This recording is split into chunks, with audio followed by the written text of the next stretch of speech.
C'est donc reparti pour un 7e jour de grève demain à la SNCF. Qu'est-ce qui se joue exactement derrière ce bras de fer? On va en parler avec Robin Rivaton. Bonsoir, économiste, membre de la Fondation pour l'innovation politique, et Didier Aubert, bonsoir, secrétaire général de la CFDT Cheminots. Je précise que vous n'appelez pas à la grève. Merci d'avoir accepté cette invitation parce que ceux qui appellent à la grève, eux, ont refusé de venir débattre avec vous sur ce plateau ce soir. Il faut dire que le grand patron de votre syndicat les a un petit peu chargés, comme on dit. Aujourd'hui, regardez ce qu'il a dit Laurent Berger. Il n'aurait pas fallu commencer cette grève contre la réforme ferroviaire. Il faut qu'elle s'arrête. C'est une mise en scène, elle est inutile et elle prend en otage les usagers. Au fond, il n'était pas très éloigné, Laurent Berger, de la position de Manuel Valls aujourd'hui. Cette grève n'est pas utile. Cela fait 18 mois que nous discutions avec les organisations syndicales et cette grève n'est pas responsable dans la situation du pays et encore plus un jour de bac. Inutile et irresponsable, vous êtes d'accord avec ça ? Laurent Berger, lorsqu'il dit ça, ou M. Valls, ils sont dans leur rôle de défendre l'intérêt général. L'intérêt général, c'est bien l'intérêt de pouvoir proposer à ce pays un service public ferroviaire de qualité. Et cette réforme est nécessaire afin de donner un groupe public ferroviaire à la France d'avenir dans le cadre de l'Europe. Alors on l'entend en vous écoutant, il y a, sans mauvais jeu de mots, 2 lignes syndicales à la SNCF aujourd'hui. Réformistes, les autres vous les appelleriez comment Conservateurs. Conservatrices, dans le sens où ils conservent la situation en l'état. Allez, on va dire ça comme ça. On va regarder pour essayer de mieux comprendre ce qui s'est passé aux dernières élections professionnelles à la SNCF. C'était cette année. CGT est arrivé en tête avec un peu plus de 35% des voix. Donc dans le bloc de ce que vous appelez les conservateurs, Sudrail était en 4e position, 17%. L'UNSA, 2e position, 23%. Vous, la CFDT, 14,7%.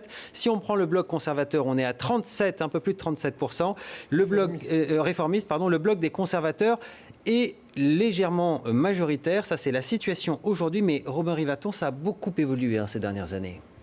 Et oui, puisqu'on voit que le bloc réformiste, comme vous l'appelez, a pris presque 15 points en l'espace d'une dizaine d'années, et que le bloc conservateur, à l'inverse, lui, c'est légèrement effrité. Et donc, on voit que le rapport des forces s'inverse un peu. Il dépend principalement aussi des combats qui a eu lieu, puisque l'année 2004 avait eu lieu, la FCDT a fait des choix qui lui avaient porté préjudice par la suite lors des élections professionnelles. Et peut-être que là, cette fois, les choix de la CFDT lui porteront peut-être bénéfice pour les prochaines années, puisque je pense que c'est des choix plutôt responsables et que et les usagers et les cheminots pourraient apprécier. Ce clivage, il se sent dans les dépôts le matin quand il faut partir ou pas en grève. Il y a de la tension en ce moment ? Aujourd'hui, il y a de la tension entre les piquets de grève et les cheminots qui veulent travailler, qui veulent assurer leur service, oui. Et ça, c'est problématique. Et la CFDT a toujours défendu le libre accès au travail et on peut comprendre qu'on puisse ne pas être d'accord, qu'on puisse avoir besoin d'explications. Mais il est important que les gens puissent se rendre au travail librement. C'est ce que défend la CFDT, ça fait partie de ses valeurs. Quand vous dites qu'il y a de la tension, c'est-à-dire concrètement, ça se traduit comment ? Les piquets de grève, vous savez, c'est jamais pour souhaiter la bienvenue à ceux qui veulent venir travailler. C'est souvent pour essayer, dans le meilleur des cas, d'expliquer le bien fondé de la grève. Et dans le pire des cas, c'est de faire pression pour qu'ils n'assurent pas leur travail. Donc aujourd'hui, les 2 syndicats grévistes font des piquets pour empêcher ceux qui ne veulent pas faire grève de venir travailler. C'est ça que vous nous dites. C'est ce qui se passe sur les dépôts. Dans le pire des cas, oui. Concrètement, le sens de l'histoire, avec votre analyse de cette évolution syndicale, il va dans quel sens ? Il va plutôt dans le sens de cette CGT dont on se souvient qu'elle était très très forte, les grandes grèves de 95, ou plutôt dans ce bloc de réformateurs représentés ici ?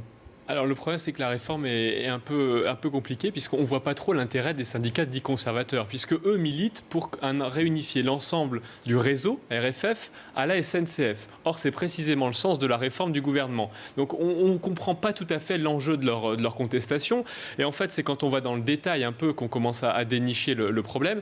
C'est plutôt que ces syndicats dits conservateurs aimeraient utiliser la réforme qui est en cours, donc cette fusion entre le réseau RFF et l'exploitant SNCF, pour faire pression sur une future directive européenne qui aura lieu en 2019-2022 pour ouvrir à la concurrence le réseau ferré. Et donc, ils utilisent un peu cette réforme nationale pour faire pression sur l'échelon européen et pour un peu essayer de casser la dynamique d'ouverture à la concurrence en 2019-2022. Le coût de cette grève, pour l'instant, on en est où ? Ça peut se calculer en dehors des chiffres donnés par Guillaume Pépi aujourd'hui ? Alors, on a 2 choses. On a le coût de la grève pour la SNCF, qu'on estime aujourd'hui aux alentours de 85 millions, qui va enfler peut-être à 100 millions en fonction de la dépense des prochains jours. Et puis, il y a le coût pour l'État. Alors, on a un chiffre qui a été donné par la ministre de l'économie, Christine Lagarde, en 2007, qui avait été chiffré de 200 à 400 millions d'euros la journée de grève pour l'économie. Ce chiffre est peut-être un peu surévalué. Oui, c'est pas ce qu'on voit là, on va l'enlever d'ailleurs. Voilà. Les branches sont très larges puisqu'il n'y a jamais eu de calculs très précis qui ont été faits. Et en tout cas, on voit clairement que ça a un impact assez fort pour le PIB du fait des absences des salariés, du fait des gens qui arrivent en retard, qui ne prennent pas leur jour, qui consomment moins. Et donc, ça a un effet assez important pour l'économie. Pour une grève, encore une fois, que je répète, dont on ne comprend pas tellement l'opposition des syndicats dits conservateurs. On va y revenir sur le détail de cette réforme dans un instant. Mais d'abord, que répondent les syndicats grévistes qui n'ont pas voulu venir ce soir sur ce plateau? Ils étaient aujourd'hui un peu partout, évidemment, pour exprimer leurs revendications. Écoutez. Les jusqu'au-boutistes, c'est ceux qui savent très bien qu'il faut une réforme qui ne va pas convenir, qui ne va pas répondre aux besoins des populations en termes de services publics ferroviaires et qui continuent coûte que coûte, parce qu'ils veulent répondre aux injonctions de Bruxelles, parce qu'ils se sont fixés un budget d'austérité, qui veulent coûte que coûte aller jusqu'au bout de cette réforme. C'est eux les jusqu'au-boutistes. C'est vous les jusqu'au-boutistes? Je crois que M. Garel devrait regarder ce qui s'est passé sur le fret où on n'a pas voulu regarder en face la réalité de l'arrivée de la concurrence. C'est moins 30% de trafic fret à la SNCF et c'est moins 40% des effectifs en 6 ans.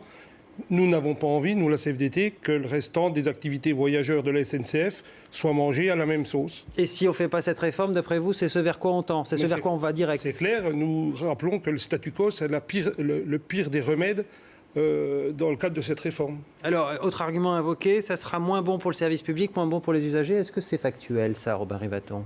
Non, je ne pense pas. Je pense par contre que cette réforme ne suffira pas à permettre la mise à niveau, la mise à flot du système, tout simplement parce qu'aujourd'hui, nous avons une infrastructure qui est de plus en plus coûteuse. On l'a vu avec certains incidents terribles qui nous montrent que le réseau a besoin d'être entretenu et d'être maintenu avec des investissements très forts.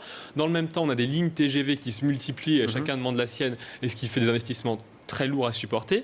Et dans le même temps, on a une SNCF, donc l'exploitant, qui, lui, ne génère pas des profits suffisamment importants pour absorber le coût de ces infrastructures qui sont énormes. Et donc, ce n'est pas avec cette réforme qui va créer un peu de synergie, qui va permettre d'économiser 500 millions d'euros par an. On disait 1,5 milliard l'année dernière, 500 millions aujourd'hui. Chaque année, on divise d'un tiers. Et la dette est de 44 millions, c'est ça, milliards, c'est ça? La dette cumulée est de 44 milliards, effectivement. Aujourd'hui, cette année, RFF, le gestionnaire de réseau, a gagné 6 milliards d'euros et a dépensé 8 milliards en investissement. On voit bien que l'équation économique ne fonctionne pas. Donc cette réforme est bien, mais ne suffira pas en elle-même. Donc l'argument de résoudre le problème de la dette, il ne tient pas, là, semble-t-il, économiquement. Vous êtes d'accord avec ça? Tous les sujets, tous les problèmes ne sont pas réglés, effectivement, mais au moins cette réforme a au moins la vertu de poser les problèmes. Poser le problème d'un État qui a renoncé, qui n'a pas assuré ses responsabilités pendant plus de 30 ans. Nous avons besoin d'un État stratège qui dise clairement ce qu'on veut faire du ferroviaire dans ce pays. Des pistes avaient été envisagées à travers la mise en œuvre de l'écotaxe qui pouvait permettre d'être une des lignes de financement concernant les transports alternatifs. Nous avons, Laurent Berger, lors du Congrès confédéral de Marseille, rappelé notre exigence CFDT de remise en place de l'écotaxe. Il faut que, si on veut faire du ferroviaire dans ce pays, si on veut faire du transport alternatif, il faut trouver des modes de financement qui taxent vraiment la route comme ce n'est pas le cas aujourd'hui. Il y a une responsabilité politique clairement dans cette dette de la SNCF aujourd'hui qu'on lui demande finalement de résoudre? Alors effectivement, il y a une responsabilité du politique au sens où le politique a voulu multiplier des infrastructures qui parfois ne font pas tout à fait sens. On peut critiquer des infrastructures telles que des lignes grande vitesse qui ont été demandées par des régions et qui ne sont pas remplies, qui ne génèrent pas économiquement des recettes suffisantes pour vivre. Donc là, il y a la responsabilité du politique. Je pense qu'il y a une seconde responsabilité du politique, c'est de ne pas avoir exigé assez de la SNCF des gains de productivité. On l'avait vu, il y avait un rapport de la Cour des comptes qui avait épinglé en 2011 la SNCF en disant que le surcoût, le différentiel de compétitivité par rapport aux concurrents européens était presque d'un tiers, c'est-à-dire que les coûts étaient supérieurs d'un tiers. Et ça, aujourd'hui, ça n'a pas été tranché, ça n'a pas été réglé et ce ne sera pas réglé à l'avenir. Donc je pense qu'il y a encore un gros chantier, c'est un premier chantier important. Il y en a un deuxième encore plus gros qui s'ouvre pour le futur. Alors aujourd'hui, CGT et Sudrail, qui sont les deux syndicats qui appellent à la grève, ont été reçus par la direction de la SNCF. Ils ont voulu parler apparemment de salaire, de temps de travail et d'embauche. La direction leur a répondu que c'était hors sujet sur cette grève. Vous êtes d'accord avec la direction là sur ce coup-là? C'est pas le sujet? C'est pas le sujet parce que justement, nous avons proposé, dans le cadre de ce travail et de préparation de cette réforme, nous avons dit au gouvernement, essayons à travers la création de ce nouveau groupe public ferroviaire, non seulement de réformer notre structure, mais aussi de réformer le dialogue social dans cette entreprise. Et nous disons chiche. Chiche, travaillons en concertation, travaillons en amont, proposons des agendas sociaux qui nous permettent d'anticiper et d'accompagner le changement. Or, aujourd'hui, on est toujours dans ce système qui a longtemps été relayé par la direction de l'entreprise, un système d'affrontement, de menaces, de lutte permanente. Et la direction de l'entreprise en porte par le passé une responsabilité. Elle a toujours, avec l'opérateur, avec l'organisation syndicale historique, été l'interlocuteur prédominant, laissant les autres organisations syndicales un petit peu de côté. Aujourd'hui, nous disons, chiche, réformons le ferroviaire, mais réformons le dialogue social au sein du futur groupe public ferroviaire aussi. Pour conclure, vous leur en voulez à ces deux syndicats que vous qualifiez de conservateurs et de jusqu'au-boutistes, finalement de peut-être mettre en péril à terme ce modèle qui est celui des cheminots en France? Mais on peut pas je ne suis pas là pour leur en vouloir. Simplement, ce qu'on peut leur dire, c'est qu'effectivement, dans leurs explications, ils ont eu tendance à donner un éclairage sur cette réforme aux cheminots qui n'est pas le bon. Et nous, nous essayons de trouver, de dire la vérité aux cheminots. On ne construit pas l'avenir sur des mensonges. Factuellement, que dit l'économiste là-dessus? Vous rejoignez cette position? Moi, je pense effectivement que cette position est sage, puisque cette grève ne peut pas porter sur des choses sur lesquelles la réforme ne porte pas. C'est-à-dire que la grève pourra porter plus tard sur le dialogue social et autres, mais là, la réforme en tant que telle, chacun considère qu'elle est essentielle et juste, et je pense que tout le monde devrait aller dans cette direction. Voilà, en tout cas, on en sera demain au 7e jour, et vous l'avez compris, ce ne sont pas les cheminots qui font grève, mais donc deux syndicats, Sudrail et CGT Cheminots, qui appellent à cette reconduction. Voilà ce que l'on pouvait dire. Merci messieurs, vous restez avec nous à suivre. On va revenir sur cette journée Coupe du Monde avec le grand débrief. L'Allemagne a écrasé le Portugal, et puis chez les Bleus, Benzema refuse le statut de star. La star, dit-il, c'est l'équipe. Voilà qui est de bon augure. À tout de suite.